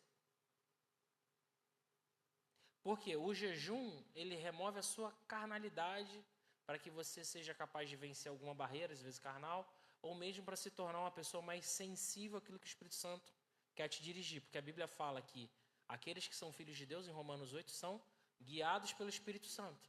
Para que você seja guiado pelo Espírito Santo, você precisa entregar o controle para ele. Só que quanto mais carnal você é, menos controle você dá para o Espírito Santo. Então o jejum te ajuda a remover essa carnalidade. Aí você soma a oração, a leitura bíblica, para que você possa viver uma vida de obediência. E na oração é o momento onde você começa a declarar a palavra de Deus. Então não é uma questão de depósito, é sempre uma questão de graça. É sempre uma questão de graça, porque nós não somos merecedores de nada. Então a Bíblia tem essa dualidade, você não é merecedor de nada, mas em Hebreus vai falar que você é herdeiro de maiores e melhores promessas em Cristo Jesus. Então ela tem essa dualidade, é ao mesmo tempo que eu não mereço nada, eu sou filho de Deus, eu sou herdeiro. Mas para que eu ande na condição de filho de Deus e herdeiro, eu preciso andar em fé de verdade. Eu preciso ser realmente um cristão, alguém como Cristo foi. Ele fala o quê? Eu só falo o que o meu pai fala, eu só faço o que o meu pai faz. Olha o nível de comunhão, de alinhamento de Cristo com o Pai. E aí ele espera isso de nós. Quando a gente vive assim, não tem como as coisas não acontecerem, porque você está trilhando na vontade de Deus. E por mais que tenha barreira, por mais que tenha dificuldade, elas vão cair e você vai vencer, porque Deus tem interesse em cumprir a vontade dele na sua vida. Ele tem interesse como bom pai em te recompensar, em te abençoar. Não é um depósito bancário, mas é uma forma de eu matar a minha carne e viver pelo Espírito. Que o grande segredo da vida cristã, qual é a grande diferença do crente no Novo Testamento? A presença do Espírito Santo. Se eu viver no Espírito, eu vou colher os frutos do Espírito. Mas se eu andar em carne, eu vou colher frutos da carne. Então, com relação a outra parte que você falou, que é já na eternidade, é ainda mais complexo. Tem visões e visões sobre isso. Né? Sobre essa questão de governo, de reinar com Cristo, sentar em trono para julgar a nação, que nação você está julgando. Eu acho que isso é muito escatológico. A gente teria que entrar em muitos tópicos, subtópicos, e vai fugir do cerne da mensagem, que é: enquanto eu estou aqui na terra, enquanto eu vivo, como Josué estava vivo, e tinha uma missão de conquistar uma cidade, né? O que ele precisava fazer? Ele precisava ser obediente à lei que Deus deu a Moisés. Ele não podia se desviar nem para a direita, nem para a esquerda. Ele precisava declarar aquela palavra. Ele precisava meditar naquela palavra. Ele precisava cumprir aquela palavra. Só assim, então, ele seria próspero e bem-sucedido. O que Deus estava falando? Josué, seja obediente. Creia em mim e seja obediente. É simples assim. Falando, vai viver. Por quê? Satanás sabe. Ele vai botar prato, ele vai botar pedra de tropeço, ele vai botar desvio, ele vai soprar coisa, ele vai tentar te atrapalhar. Por isso que eu falo, ainda que esteja difícil, fica firme, permanece, se posiciona e você vai ver. E você verá, o resultado virá. Eu tenho tido experiência com Deus ao longo dessa minha caminhada pequena aí, que eu fico assim, cara, como é que Deus fez essas coisas? E eu fico assim, cara, meu Deus é misericordioso demais, porque eu não mereço nada. Eu sou falho, eu sou pecador. Mas Ele me ama, Ele me chama de filho. Eu falo, pai, eu errei, me perdoa. Estou aqui para fazer a tua vontade. Vamos de novo. Amém? Então essa parte da escatológica, mano, é papo para mais de metro, como a gente fala no Brasil. E vai sair do cerne aqui da mensagem. Fala, meu amigo.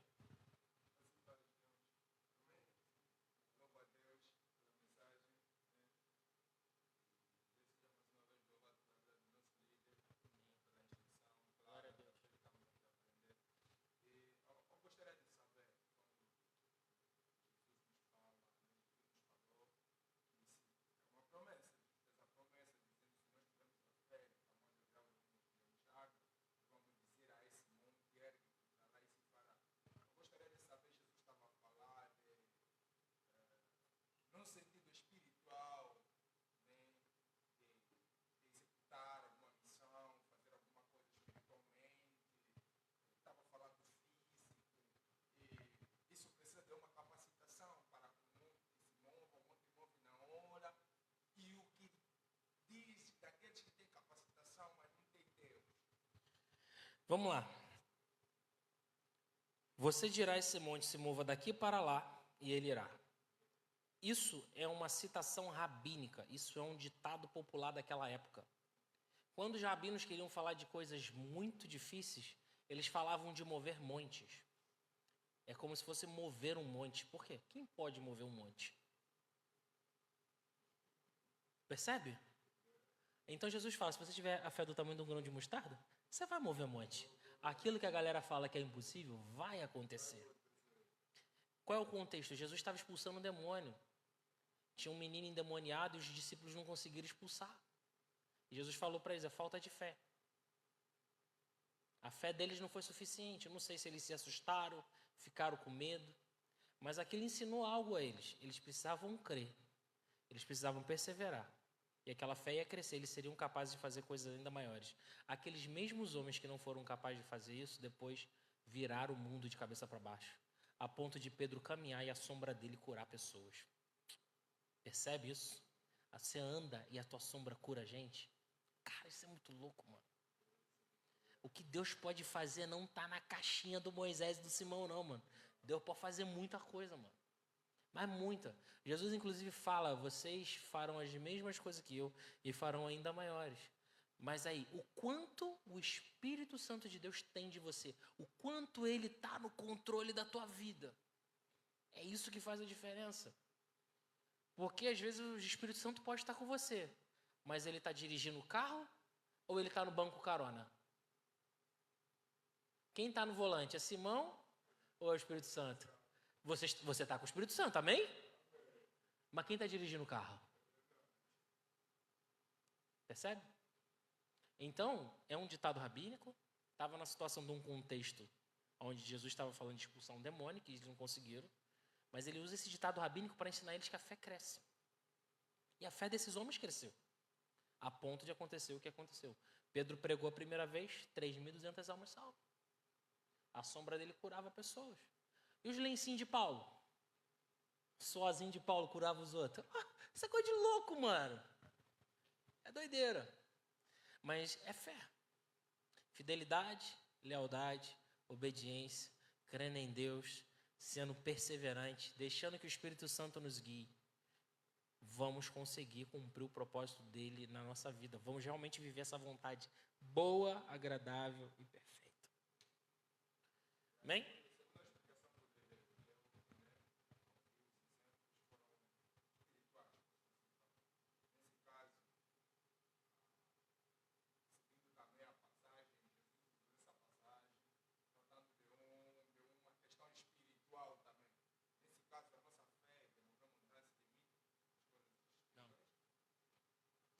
Não se limita a coisas espirituais. Por quê? Jesus ensina os discípulos sobre fé o tempo todo. Pães e peixes. Ele multiplicou 2 vezes. E na segunda vez ele teve que falar para ele, pô, vocês não entenderam ainda que não se trata de pão e peixe? E ele fez isso 2 vezes, para alimentar uma multidão. E os discípulos ainda não tinham entendido. E assim, cara, às vezes a gente vai passar por situações 1, 2, 3, a gente não vai entender. É para coisa material também, Simão. É para coisa material também, Simão. Simão, a minha casa, vou te falar, a minha casa eu comprei pela fé. Nunca tive dinheiro para pagar aquela casa. Mas Deus sempre proveu para pagar aquela prestação. O primeiro carro que eu comprei na minha vida, 0 quilômetro, eu não tinha dinheiro para pagar. Eu paguei aquele carro. É para coisa material também, irmão. É fé. Jesus fala, tudo é possível ao que crê. Ele é meu pai, ele tem prazer de me abençoar. Eu estou sentindo um direcionamento dele para encarar aquele desafio. Eu vou, irmão. Se ele está abrindo a porta, cara, eu não tinha condição de comprar casa. E me deram a papelada da casa. Eu não tinha condição de comprar o carro. E me deram a papelada do carro. Agora tu tem que fazer o quê? Tem que pagar a prestação. Senhor, como é que eu vou pagar? Vamos trabalhar. Vou fazer a minha parte, o senhor vai fazer a sua, tenho certeza. E fui, paguei. Fiel. Ó, e eu entrei em dívida, Simão. De cartão de crédito. E uma coisa que eu fiz na minha vida. Tem vez que eu devia tanto no cartão de crédito que veio na minha cabeça assim, não dá o dízimo. Rapaz, eu falei, filho do inferno. Filho do inferno, não dá o dízimo. Eu fico com essa dívida 100 vezes, mas não deixo de ser fiel ao meu Deus. E continuei fiel, mano. Aí eu falei, Senhor, eu preciso de sabedoria para sair dessa arapuca que eu entrei. O Senhor me deu sabedoria. Fui, entendi lá como é que funcionava aquela coisa do juro composto, pá, liguei, negociei a dívida, dividi, fiz aquilo outro, paguei. E não deixei de dizimar e ofertar. Estou aqui hoje, para contar a história. É espiritual e material. Veja, Deus trata com a gente nos 2 níveis, porque nós somos tanto material quanto espiritual. Tá bom? Amém, gente? Podemos encerrar? Mais alguma pergunta? Amém. Então vamos ficar de pé. Eu vou te convidar, pelo menos aí nos próximos 3 minutos, a você orar sobre isso. Eu vou puxar uma oração aqui meio dos tópicos, mas você ora sobre o que você ouviu e entendeu. Então, vamos usar esses próximos 3, 5 minutos para que a gente possa orar sobre isso. Tá bom? Então, eu vou falando aqui os tópicos e vocês oram, ok? Então...